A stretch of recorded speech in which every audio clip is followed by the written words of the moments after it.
ईशोपनिषद का 7वां मंत्र चल रहा है। इस मंत्र में कहा गया कि जो अच्छी तरह से सबको देख रहा है, जान रहा है, उस परमात्मा में इन सबको जान रहा है, विशेष ज्ञान पूर्वक देख रहा है, ऐसा व्यक्ति शोक और मोह से ग्रस्त नहीं होता। उसको कहां शोक होगा और कहां मोह होगा। हम अपने जीवन के अंदर बहुत सारा मोह, अज्ञान, संशय की स्थिति, अनिर्णय की स्थिति देखते हैं और अपने जीवन में बहुत सारा शोक भी देखते हैं, दुख भी देखते हैं।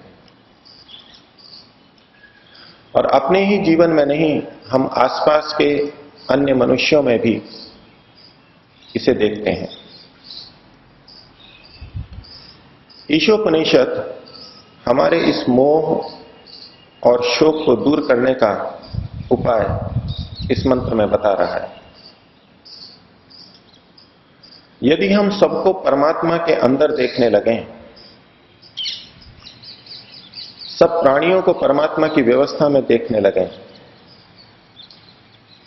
और सबको आत्मा के समान, अपनी आत्मा के समान समझने लगें, तो हमको मोह और शोक नहीं रहेगा।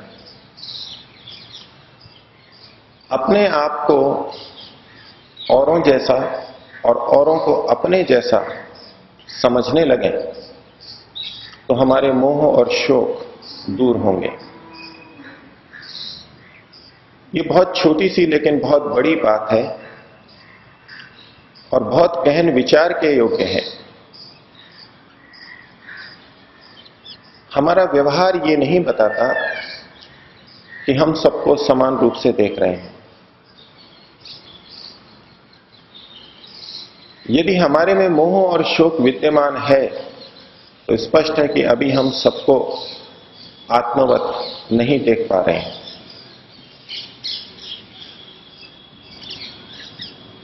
आत्मवत सर्वभूतेषु यह पश्यति स पश्यति। जो अपने समान सबको देखता है, वास्तव में वह ही देखता है। यहां आत्मवत देखने की बात कही गई। हितोपदेश में इसी भाव को बताने वाला एक बहुत अच्छा श्लोक आया है। मातृवत परदारेषु परद्रव्येषु लोष्ठवत। जो अन्यों की पत्नियों में मातृवत भाव रखता है और दूसरों के धन में लोष्ठ के समान भाव रखता है।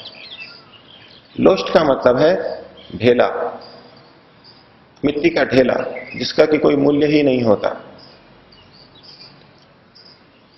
जिस प्रकार से हम ढेले को चुराते नहीं हैं, उसकी तरफ ध्यान तक नहीं देते, उसको मूल्यवान नहीं समझते, इसी प्रकार जो व्यक्ति दूसरों के धन को अपने लिए मूल्यवान नहीं समझता, अपने लिए ढेले के समान समझता है, वह व्यक्ति।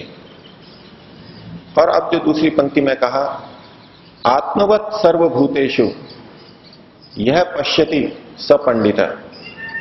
और आत्मा के समान सब प्राणियों को जो देखता है वो पंडित कहलाता है। पंडित का क्या तात्पर्य है? पंडित यानी जो विद्वान होता है, समझदार होता है, बुद्धिमान होता है। इस शब्द की रचना में भी यही अर्थ छिपा है। जिसके पास पंडा हो उसे पंडित बोलते हैं। ये पंडा क्या है? यद्यपि आजकल पंडित के लिए पंडा शब्द भी प्रयोग में आ रहा है, लेकिन वो विकृत रूप है।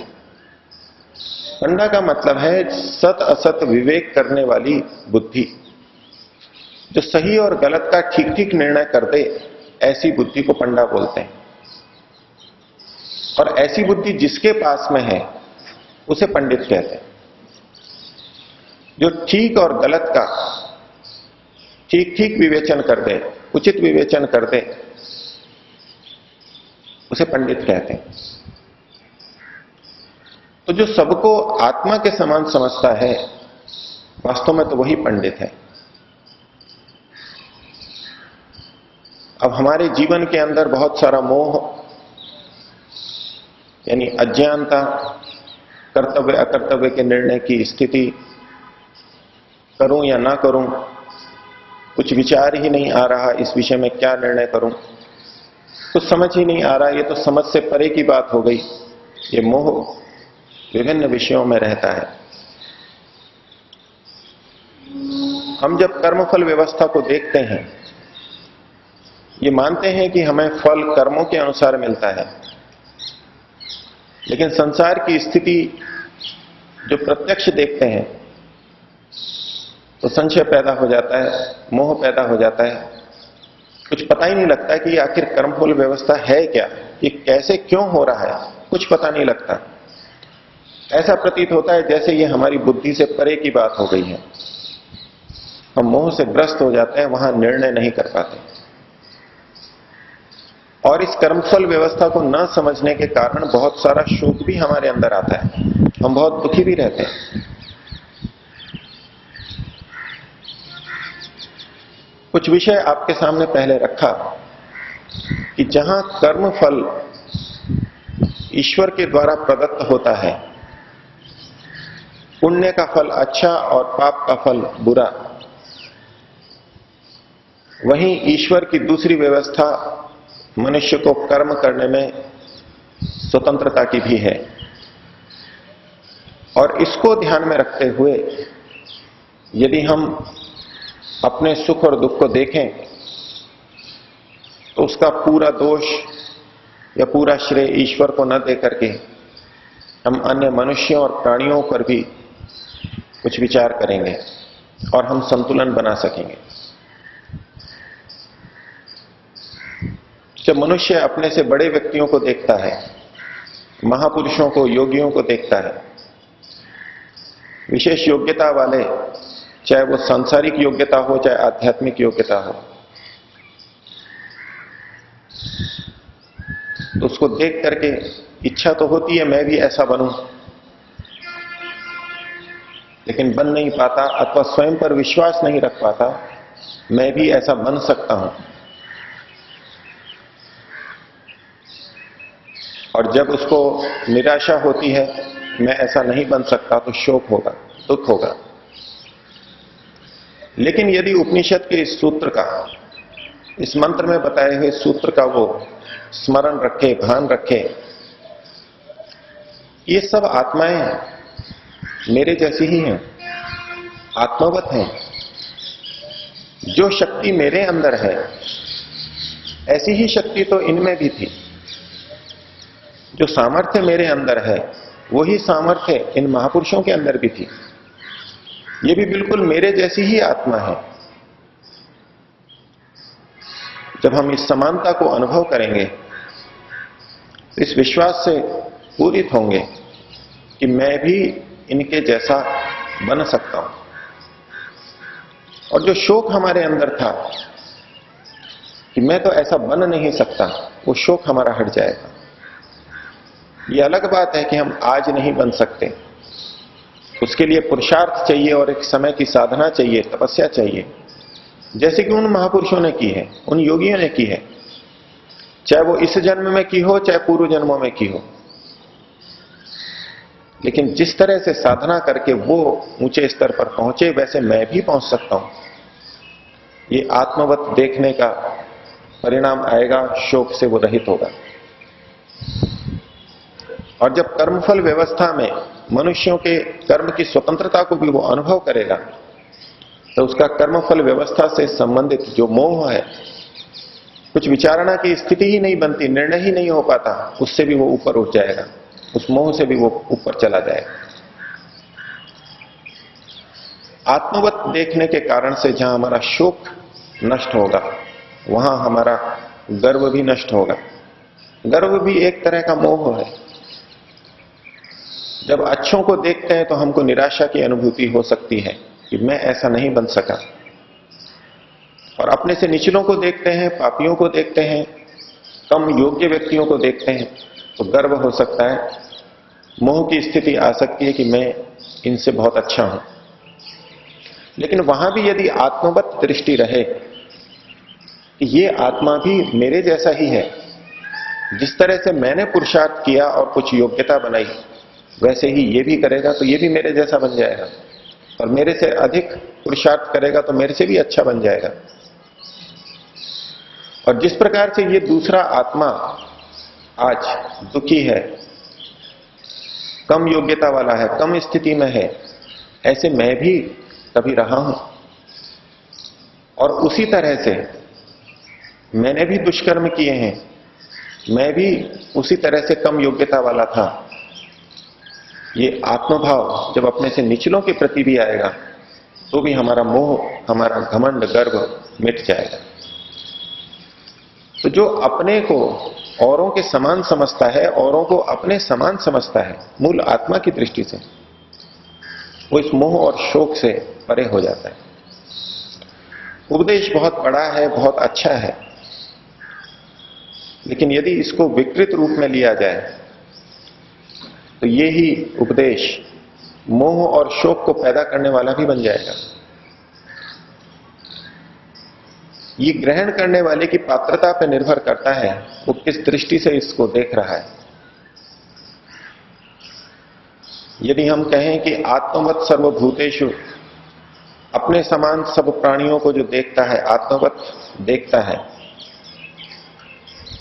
तो चोर समझने लगे कि जैसे मैं चोर हूं वैसे सब चोर हैं। आत्मवत देख रहा है, जैसा मैं हूं वैसे ये है।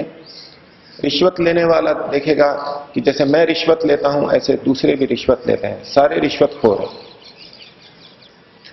हर बुराई के लिए लगा लीजिए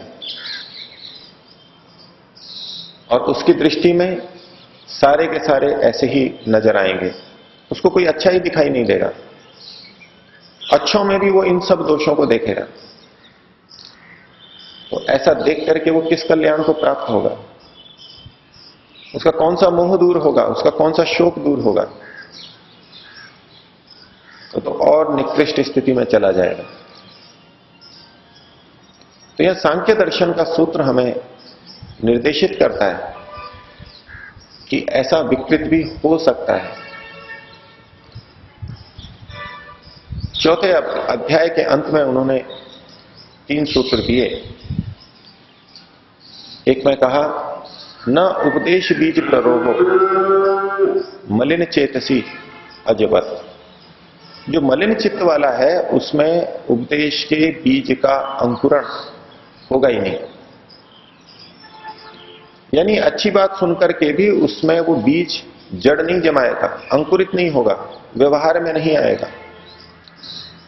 यदि हमारा चित्त मलिन है, अज्ञानता से ग्रस्त है, राग द्वेष से ग्रस्त है, चलिए जिसमें अंकुरित ही नहीं हुआ, जिसने उपनिषद के इस वाक्य को समझा ही नहीं कि सबको आत्मवत देखे, ठीक है, इसका लाभ उसको नहीं आएगा। लेकिन कुछ ने उसको सुना भी, और क्या स्थिति बन सकती है? तो सांख्य दर्शन में दूसरा सूत्र कहा, नाभास मात्रम अपि मलिन दर्पणवत। जैसे मलिन दर्पण में, गंदे कांच के अंदर हमारे चित्र का आभास, प्रतिबिंब बिल्कुल नहीं आता। वो दर्पण योग्य तो है, वो दर्पण हमें ठीक ठीक हमारा चेहरा दिखा सकता है, लेकिन मलिन है, उस पर धूली चढ़ी हुई है, रेत चढ़ी हुई है, तो उसमें हमारा आभास भी नहीं होगा। यदि दर्पण पर कीचड़ लगा हुआ हो तो हमको पता ही नहीं लगेगा कि यहां दर्पण भी है या नहीं, हमारा बिल्कुल भी आभास वहां नहीं आएगा। तो जिसका मन इतना मलिन है उसमें उपदेश का आभास मात्र भी नहीं होगा। लेकिन तीसरा सूत्र और कहा, उन्होंने कहा, न तज्जस्यापि तद्रूपता पंकजवत। यदि उसमें उपदेश बीज का प्रयोग हो भी गया, उत्पन्न भी हो गया, तो तद्रूपता नहीं रहेगी, वैसा अच्छा पौधा नहीं उगेगा, कुछ विकृत ढंग से उगेगा, विकृत ढंग से उगेगा। तो जिस व्यक्ति ने ये तो समझ लिया कि सबको आत्मवत माने, वो विचार उसके अंदर चला गया और वो कुछ व्यवहार में लाने की सोच रहा है। जिसने एक कान से सुन के दूसरे कान में निकाल दिया, वो तो आत्मवत की सोचेगा ही नहीं। व्यवहार करते समय ये विचार ही नहीं लाएगा कि सामने वाला भी मेरे जैसा आत्मा है, मेरे जैसा सुख दुख इसका भी है, वो तो विचार तक नहीं लाएगा। लेकिन ये व्यक्ति विचार तो ला रहा है, लेकिन चित्त उसका मलिन है। और इस मलिन चित्त अवस्था में वो कहेगा कि जैसे मैं चोर हूं वैसे ये भी चोर है। अपने समान सबको समझ रहा है, अपने समान सबको भ्रष्टाचारी समझ रहा है, अपने समान सबको झूठ बोलने वाला समझ रहा है। ये उपदेश का बीज अंकुरित तो हुआ, वो देख तो रहा है दूसरों को अपने समान, लेकिन वो अंकुरण विकृत रूप में हुआ है, गलत रूप में हुआ है। उसके दुष्परिणाम आएंगे। एक कांटे का वृक्ष पैदा कर लिया, विषैला वृक्ष पैदा कर लिया, विषैला फल लगने वाला वृक्ष उसने पौधा पैदा कर लिया। जो कर्मफल व्यवस्था को ईश्वर के बिना देखते हैं, वो ठीक निर्णय पर नहीं पहुंच सकते। जो सृष्टि के रहस्य को समझना चाहते हैं, सृष्टि कैसे बनी और क्यों बनी, वो इस परमात्मा को हटा करके देखेंगे तो कभी निर्णय पर नहीं पहुंच सकते, कभी निर्णय आ ही नहीं सकता। और मनुष्यों से उचित व्यवहार में भी यदि अन्य आत्माओं को अपने समान नहीं देखा, तो धर्म की पालना, धर्म का आचरण जीवन में उतर ही नहीं सकता, कभी नहीं उतर सकता। कितना भी हम ग्रंथों को पढ़ लें या कितने भी उपदेश सुन लें, कितने भी भजन सुन लें या गा लें, जप कर लें, लेकिन ये भाव यदि ना आया, सबको समान रूप से नहीं माना, तो धर्म घटित ही नहीं होगा। तो धर्म का कुछ ऊपरी भाव आएगा अथवा धर्म विकृत रूप में हमारे अंदर आएगा। तो उपनिषद की भावना को अपने मन में उतारें, उसको कुछ देर के लिए अनुभव करें, इसी में जिएं, कुछ घंटे के लिए समय लगाएं इसी में, और फिर देखेंगे हमारा जीवन कितना सरल हो गया है, हमारा व्यवहार कितना अच्छा हो गया है, हमारे अंदर ये भावना उतरे। इसकी प्रार्थना ईश्वर से करेंगे, नेत्रों को बंद करके ओम का उच्चारण। ओम